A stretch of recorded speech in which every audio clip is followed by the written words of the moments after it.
Hi again, and welcome back to part 2 of the Meet the Hoyas video. If you missed part 1, I'm going to put the link in the description so that you can see it.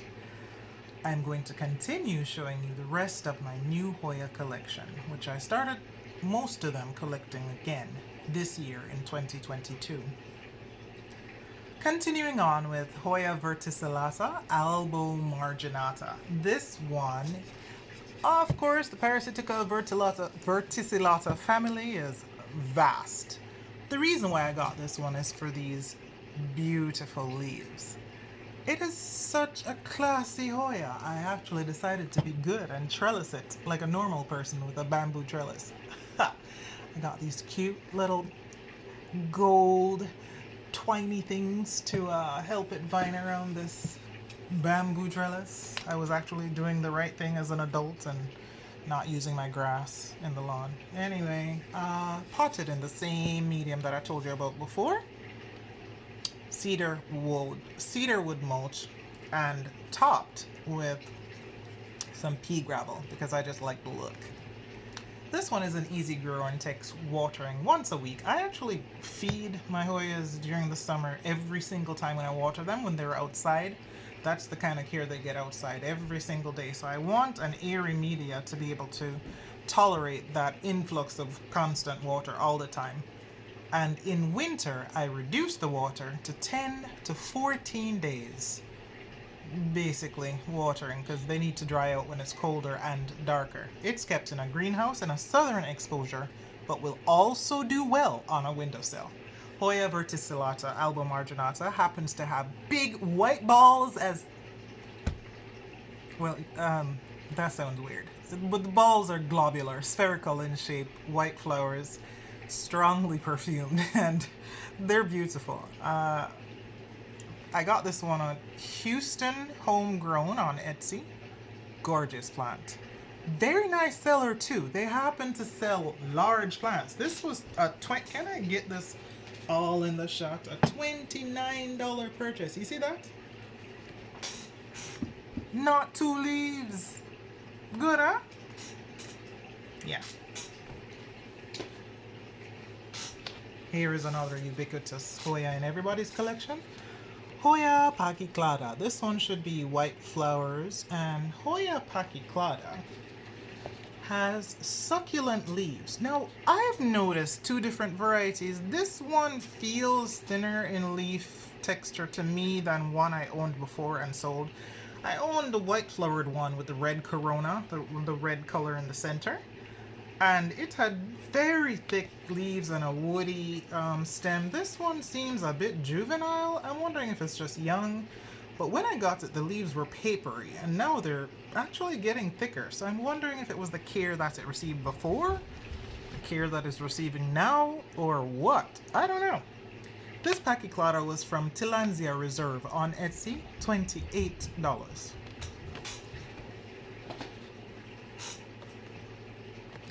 Fungii. You will recognize this guy from the video where I was doing the Hoya rooting in the mix of soil and cedar wood mulch. I keep forgetting the thing that I actually use. Not forgetting, but anyway. So, hello veiny leaves. If you're into veiny leaves, this is the guy for you. The leaves are very large, and they will get larger than this. In my care, I grew another fungi once upon a time, meaning last year and the year before and the year before that, before I sold it. Why? And I loved it. The leaves got bigger and bigger. I know that with further care, this is gonna get bigger. And I stuck the two vines in there, unrooted. Had a plastic bag over it. Check out that video. You know, I might actually link it in the description so that you can see how to root Hoyas in this very affordable mix. I can't do the fluval people because that stuff costs too much, and I don't even know if it's worth it. Anywho, Fungii has the big white balls of flowers too. I gotta think of something else to say. The spherical balls, spherical flowers shaped like a ball, and powdery floral fragrance. You will like this one if you like stuff that's like that. Not too overpowering, but wafting when it does bloom. Plus the plant is beautiful to begin with. That's Fungii. No. This big guy here, oh, is Hoya subclava. This is the famous Hoya it's famous for its grape-scented blooms. Now the flowers are a dusty mauve on it when it does decide to bloom. Now here's the thing, I have a history with this guy. I had one a long time ago, like about 8 years ago, and it just would not grow because I do not think subclava is for those of us who live in cold climates. I now own this one out of sheer stubbornness because I want to bloom the thing and smell it again. I first smelled this in bloom in Florida years ago, and I want to smell it again. It's glorious. However, this plant really does prefer warm weather. I'm in Zone 6, Ohio. It's not warm. People, grow what you can grow in the climate you can grow it in. But for this is just stubbornness. I really just want to smell this again. It can go ahead and die after it blooms, but no, please, hush. Don't die. I should edit that out, shouldn't I? It is trellised. If you look on my garden branches, yes. Doesn't that look nice and tropical? Sorry, listen. It's free, okay? We don't need to spend money when we don't have to spend money. This thing looks good in its clay pot and its branches from my yard when my husband trimmed the bushes. It looks amazing. I love it. This was my most expensive Hoya at $45 total. I sold 2 of my Cattleyas to buy this on Etsy, Houston Homegrown. That seller, listen, Houston Homegrown. Write that down. They have big plants, not 1 or 2 leaves, selling for a decent price and free shipping. If you're starting your Hoya collection, invest in as big a plant as you can because growing from the little 2-leaf thing is cute, but if you want flowers, most of them are going to take a while. Most of them. I mean, pachyclada will bloom soon, as in within the first year of owning it, but not these guys, not subclava and some of these big-leafed varieties. You will be waiting for years, and I am not patient. Moving forward, Hoya EPC. What was it? I wrote it down. 145. Spoonleaf. This is in the family of Verticillata. Can you see those leaves? They are actually scooped in shape. It's actually really cool, and the growth habit is so tidy. It does vine, but I don't know if they don't like the grass thing that I have here, but they don't even want to touch it. But I wrapped them around my trellis, so they're going to vine on it whether or not they like it. The plant is very easy to grow and is a fast grower despite growing in a cooler climate. So you want cool climate plants? The Verticillata and Parasitica group of plants are the way to go. Definitely. And they won't complain about low humidity nor cooler temperatures. Now, don't put them in anything below 38. I kind of did. It didn't die though, but don't do it. Good one. This was from Etsy seller YellowGreenExotic. He also sells on eBay as YellowGreen to you, free shipping, and this one was another. Yeah, it was like $29.99 at the time. Yeah, and definitely worth it. I sold some of my Cattleya orchids to start again with Hoyas. Basically, they're just easier care in the long run, and yeah. Hoya H.Juanngouanna. H.Juanngouanna.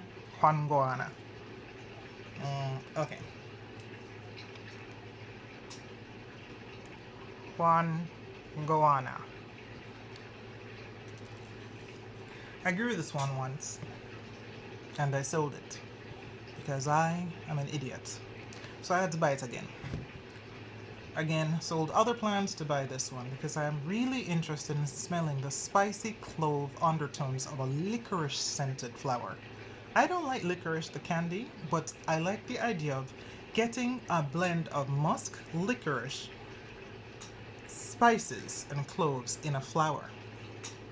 This is what this is reputed to smell like. I am super interested in seeing what it does smell like. Now, considering the size,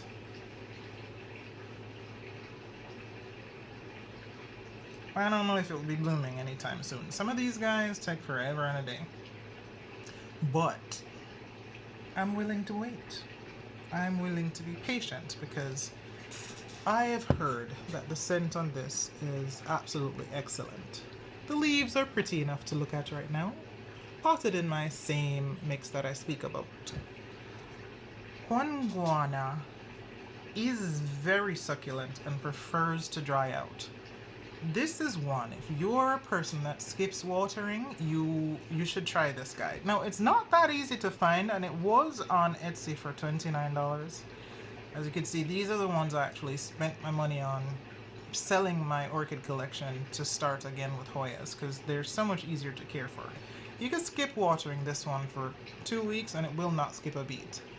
I bought it about here, and it just grew this vine, no leaves as yet, so it'll grow the leaves though. I'm waiting patiently for this one to become an adult and to bloom.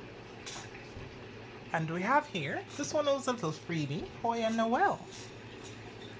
Now, I don't know, this is definitely a baby because the Hoya Noelles I've seen online actually have leaves about that big. So this must be a seedling. So it'll be a while. I may do a giveaway for any of you that are patient enough to want to grow from seedling size. That's not me. But this was a freebie with a purchase from PlantswakeyouUp.com.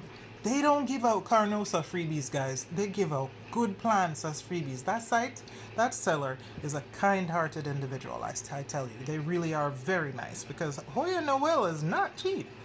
And this was a free cutting.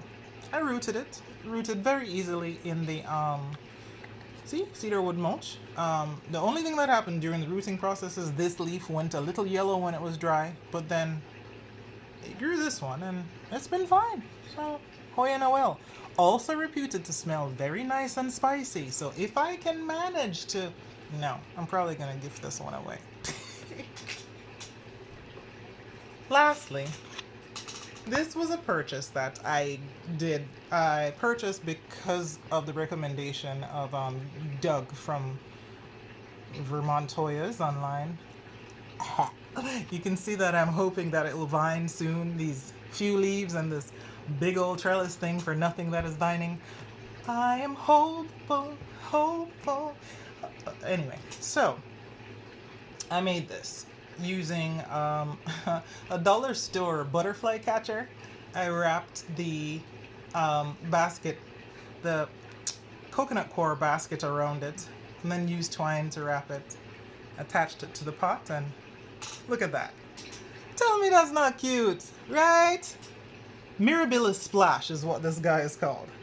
And I got this from Mercari, from a seller named PFM Addict. It was pretty affordable. I think it was about $15. Let me see. Yep, $15. Mirabilis is supposed to have grassy scented flowers, but I actually just like the leaves on this one. Splashes and everything. Look at that. Isn't it cute? It just started to grow, so it's got some baby leaves coming. They're like so small you can't even see it. Let me not cause vertigo here, but it's cute. It's supposed to be an easy bloomer, but mine is an infant, so blooms might be a little way off. Now, I'm going to pause and take some more to go through relatively quickly. I'm already at 15 minutes. 1 hour later. Note how disheveled I look. Continuing on with the video, there was a pause in case it's not discernible. Moving on to the rest of the collection. This is Hoya Heuschkeliana Pink. Got this one on Etsy from YellowGreenExotic for $24. I think this one likes to be kept a lot more moist than I keep it. It has thinner leaves. Oh, actually no, it's actually pretty succulent, but just small leaves. And it's supposed to have some butterscotch scented blooms when it does decide to bloom. I have this potted in my mulch mix, but I think it probably needs more soil than this mulch mix.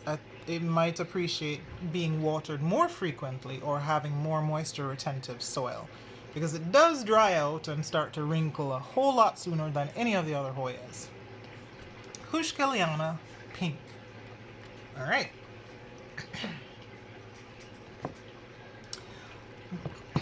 This is Obscura Phillip. Now you hear, the trellising for hopes and dreams is from the butterfly catcher from the dollar store. I don't know when this will ever grow. This was relatively, I don't know, I didn't really like this purchase. It was from SecretGarden Plants on Secret Rare Garden Plants on Etsy, and they're actually a really good seller. But this one, it was a 2-inch pot, and just the plant itself did not look very healthy, and it went on to grow some little weird things on the leaves. I plucked off both leaves, and it's now growing again. So I'm gonna remain hopeful that, you know, it will do better. But this is supposed to have larger flowers than the normal Hoya Obscura. So the Hoya Obscura Phillip grows. This is actually a peduncle. Bigger flowers than. One second. That was my daughter. Anyway, this grows bigger flowers than the regular Obscura, which is why I decided to try it. It's gonna be a while though. It is.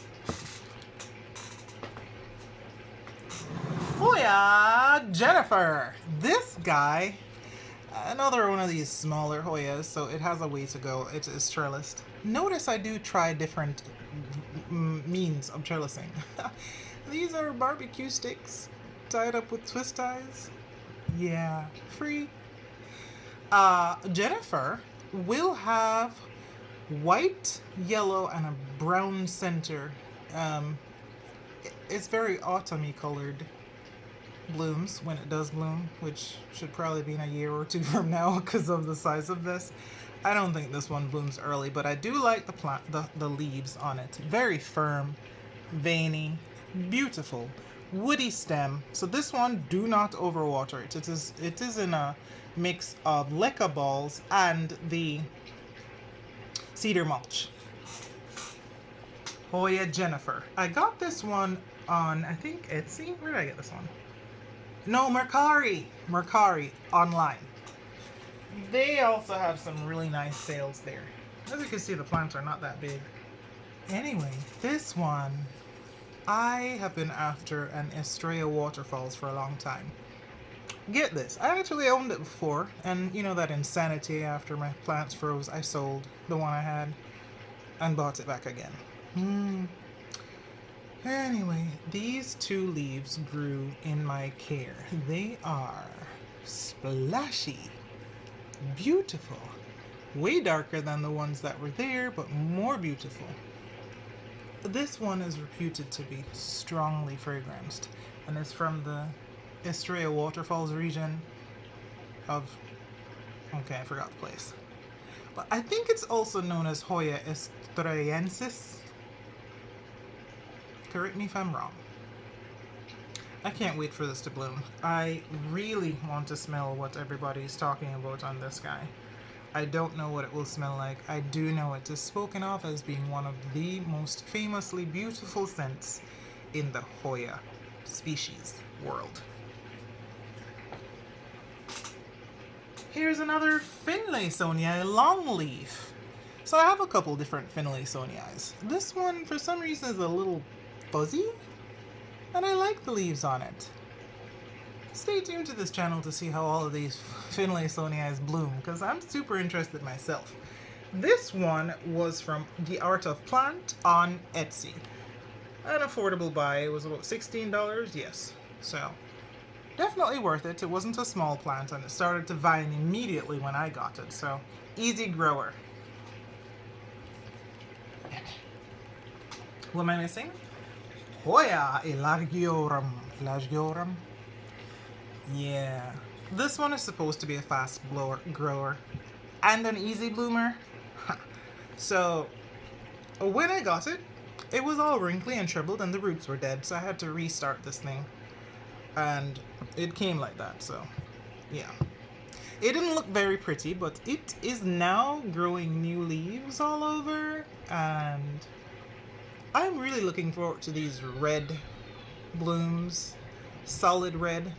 So, I mean, if you want color in your Hoya plants, this one will give you nice, colorful, brownish green leaves when it's growing. And yes, that's a peduncle. I don't think it's gonna do anything, but one can hope. This one has one of the brightest flowers in the Hoya world. Red, beautiful, rich. Nearing the end, guys. We've got Hoya Excavata, another colorful bloomer. This one was so hard to find a few years ago, but now you can find this guy in many places. I got this online at Succulents Empire, but if you check Etsy for an Hoya Excavata, you might be able to find it very easily. It is now readily available in the United States, so I'm happy I got it. I'm looking forward to these red, famously fragrant blooms. Fruity, honey, and slight citrusy is the note description, so I'm excited to see this one bloom. And here we go. Finlaysonii round leaf. It's a baby. What a cute baby. Nothing to say about her. She's too young. And here we go. Hoya species High Phong. This is a new one that was identified. Species High Phong. Pink blooms, supposed to be very fragrant and an easy grower. I mean, I got it as a cutting. It grew that leaf and starting to vine, so I'd say it's easy enough. If you see this one, I think everybody who have seen this one, they're all the same size. So it's a newly discovered species. So I didn't find much online when I went to look for it, except for the fact that it's pink blooms and fragrant. So I was like, yeah, I'm on board. I like pink. Lastly, everybody needs a Hoya Australis. I know I do. I've grown Australis before, bloomed it. It blooms when they're rather large. Not an early bloomer, but once it starts blooming, it's very fragrant. I decided to give it a nice adult stately pot. And a branch from my yard. Yes. So, everybody knows Australis. This is one that you need in your collection because it is beautiful. Easy grower, round leaves, beautiful big white fragrant blooms. This one was from Etsy and was literally $20 for this big old thing. Beautiful plant, worth keeping. Now, I hope you enjoyed watching my Hoya collection video. It's a long one. I do have 3 more. They are in the bathroom. I have Numeroloides, a Carnosa, and Bilobata, which would total 33 plants. I like Hoyas because they're easy to grow and they don't require as much care and fussing about as my orchids used to. I had to make a switch in literally everything to conserve energy and focus a bit more on my children. I do have 4 little ones, and physically it was a lot sometimes to be doing what I was doing. I mean, it's still a lot, but I love the plants, and I grow personally because of fragrance. I've chosen each one because of the fragrance description, and I just want to create this tropical oasis in my house until the day that I can move to a warmer climate and put them all outside and keep going with the dream of tropical splendor. I hope you enjoyed watching this video, and if you enjoy this content, my ridiculous humor, sometimes dry, please consider subscribing. Thank you for watching. Thank you for spending time with me. And remember to check the description box for part 1 of this Meet My Hoyas series. I hope you enjoyed your time, and thank you. Hope you have a good day. Bye!